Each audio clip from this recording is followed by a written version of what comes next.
दिला होता तर खरंच आहे बाबाची खूप महान कृपा आहे. आजपर्यंत कोणाला माहीत पडला नाही आणि इथून इकडे कोणाला सुद्धा पडणार नाही एवढा बाबाच्या हयातीतल्या ज्या गोष्टी होती, जे काही गोष्ट तुम्ही आम्हाला सांगितली.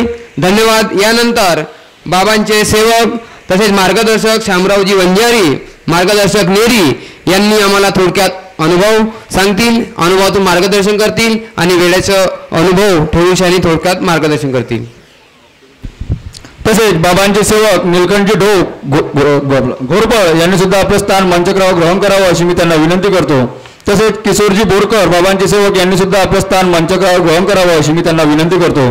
तसेच विलासजी सेवनकर यांनी सुद्धा आपलं स्थान मंचक्रावर ग्रहण करावं अशी मी त्यांना विनंती करतो. आपण एकतेने प्रणाम करू. भगवान बाबा हनुमान जी को प्रणाम. महान त्यागी बाबा जुमदेव जी को प्रणाम. परमात्मा एक. नमस्कार.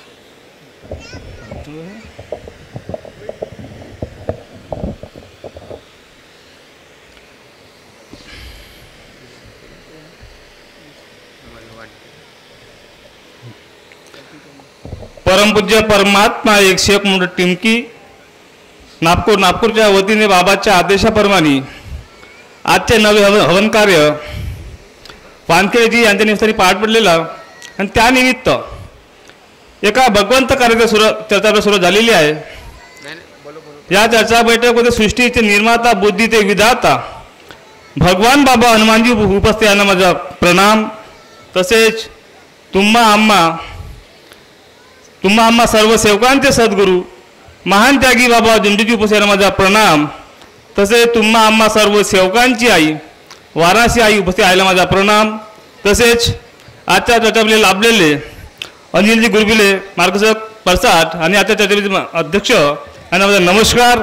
तसेच या आजच्या चर्चेचे उद्घाटक आणि या परिसरातील मार्गदर्शक श्री मुरलीधरजी ठाकरे यांना माझा नमस्कार. तसेच उपस्थित सर्व मंच आणि सर्व उपस्थित सर्व सेवक यांना माझा नमस्कार. ही चर्चा बैठक 4 तत्व 3 शब्द 5 नियम आणि बाबांचे मार्गदर्शन सेवकाचे अनुभव आधार चालू असते. आपण जो बी सेवक आला तो दुःखी कष्टी आलेला आहे. कारण मी सुद्धा हा मार्गात आलो असेल तर दुःखी, कारण ह्या मार्गात सुखही कोणी आला नाही आणि आपलं दुःख याच्या अगोदर कोणताही भगवंत दूर करू शकला नाही आणि या एका परमात्मा मार्गामध्ये दुःख दूर झालं. कारण मी माझ्या घरची अभीती सांगते, कारण मी परमात्मावर येणारा माणूस नव्हतो, कारण मला बी या परमात्मा विरोध होता. कारण ह्या मार्गामध्ये जो बी सेवक जात होता मी त्याच्यात चेष्टा करत होतो की खरंच आपण इतके देवदेवता पूजतो आणि आपल्याला एक बी धावून येत नाही परमेश्वर ह्या परमात्म्याकडे आपल्याला आराम मिळेल का. पण ज्यावेळेस माझ्या परिवारावर माझ्या पत्नी दुःख आलं आणि त्या दुःखाचं निवारण लागत नव्हतं, तर मी ज्यावेळेस डॉक्टराकडे जाऊन त्रासून गेलो,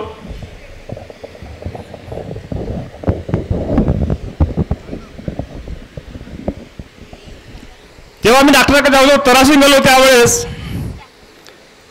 मी वैद्याकडे सुद्धा गेलो आणि माझा परिवार 2 मुलं 1 मुलगी आणि आम्ही दोघं पती पत्नी असा 5 जणांचा परिवार होता.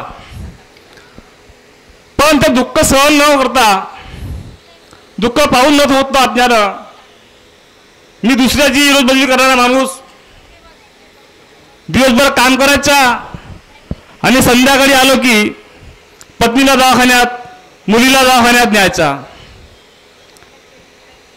कारण त्यावेळेस मजुरी कमी होती आणि त्या मजुरीमध्ये सामाळ होत नव्हता, कारण दुःख इतकं होतं, दररोज दवाखाना. पण माझ्या जेव्हा पत्नीची तब्येत खालावली, पण तिनं मला म्हणून नाही दाखवलं की आपण परमात्मा मार्गात जाऊन. पण ज्यावेळेस तिच्या दुःख आलं आणि मी त्रासलो त्यावेळेस मी स्वतः म्हणलं की ह्या मार्गाचा सेवक माझा चुलत भाऊ मालभाऊ माझ्या परिवारात आहेत. आणि त्यांनी सांगितलं बाबा तुमच्या परी कसे तीर्थ बनवतात हे तीर्थ माझ्या पत्नीला द्या आणि ह्या तीर्थाने जरी आराम पडेल तर मी तुम्हाला शब्द देते ह्या मार्गात मी येईन. पहा त्यांनी तीर्थ बनवून गेलं. त्या तीर्थामध्ये आराम पडाला आणि आज माझा परिवार सुखी आहे.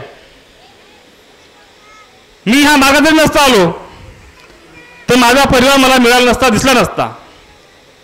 असे खूप दुःख होते. आणि ह्या आज मार्गामध्ये आहो तर ह्या माईकवर बोलतो हे भगवंताची मर्जी. कारण मी काय करू शकत नाही. सर्व करणारा घडवणारा भगवंत आहे. आज मी रुपयाची मजुरी करणारा माणूस. आज भगवंतानी सर्व काही दिलं मला. आज देणारा नेणारा भगवंत आहे. कारण जो सेवक सत्य मर्यादा प्रेमाचे आचरण करत असेल तर त्याला कमी काही बनणार नाही.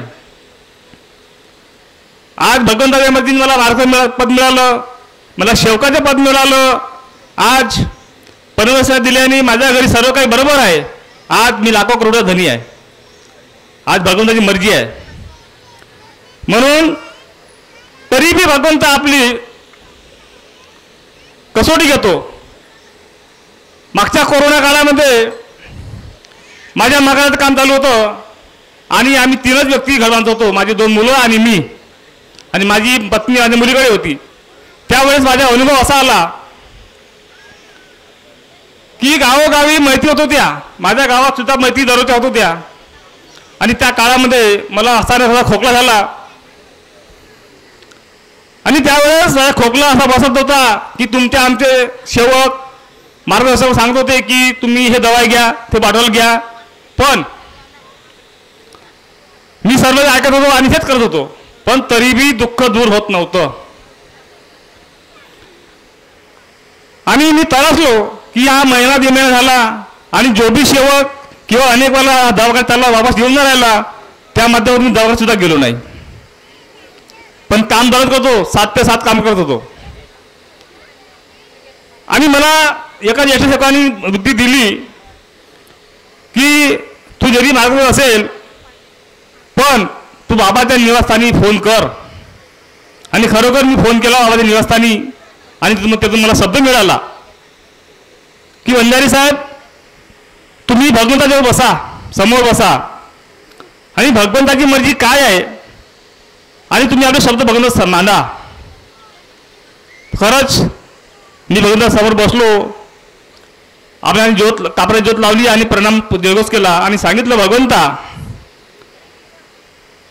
मला तुमचे कार्य मी घडवून राहिलो आणि माझ्या हातून काही चुकी घडली असतील तर आणि तुमची इच्छा जरी असेल तुमच्या विलीन करण्याची पण मला मी आपल्या हाती जे कार्य घेतलं मकानाचं मला हे मकानाचं काम परिपूर्ण काम करू द्या. माझे मुलं लहान आहेत.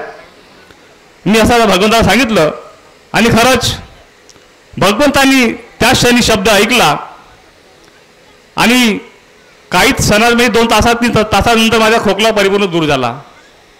पहा शब्द हा भगवान आहे. शब्द हा शैतान आहे. कारण शब्दाला सांभाळा. शब्द हा घाव करतो.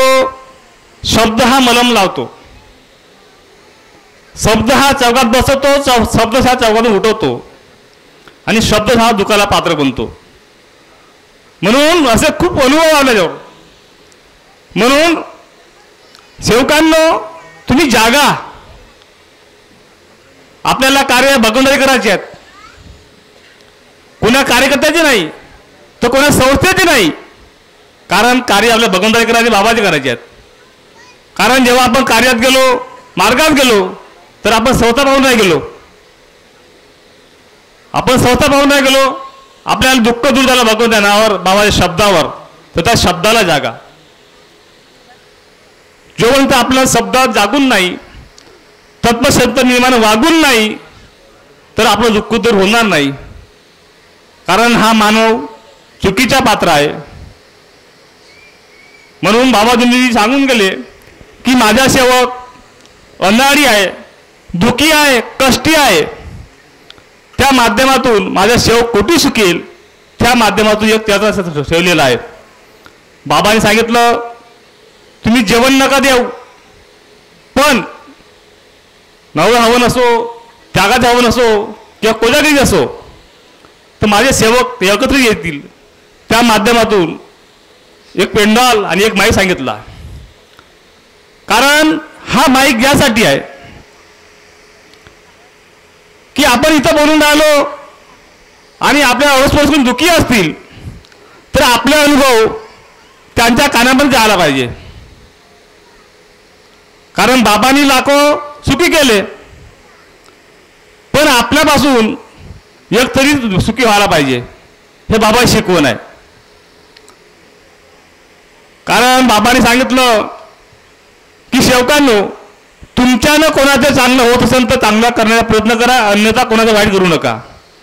कारण आपण कोणाचं जर वाईट सोचलं, कोणाचं वाईट केलं तर पहिलं आपला वाईट होते. म्हणून बाबाची शिकवण आहे. कारण बोलणारे पुष्कळ सेवक मार्गदर्शक आहेत, म्हणून जास्त वेळ न करता, कारण इथं त्याच्याकडे वेळ भरपूर कमी आहे आणि बोलणारे भरपूर आहे, म्हणून आपण इथं थांबवतो. सर्वांना माझे नमस्कार.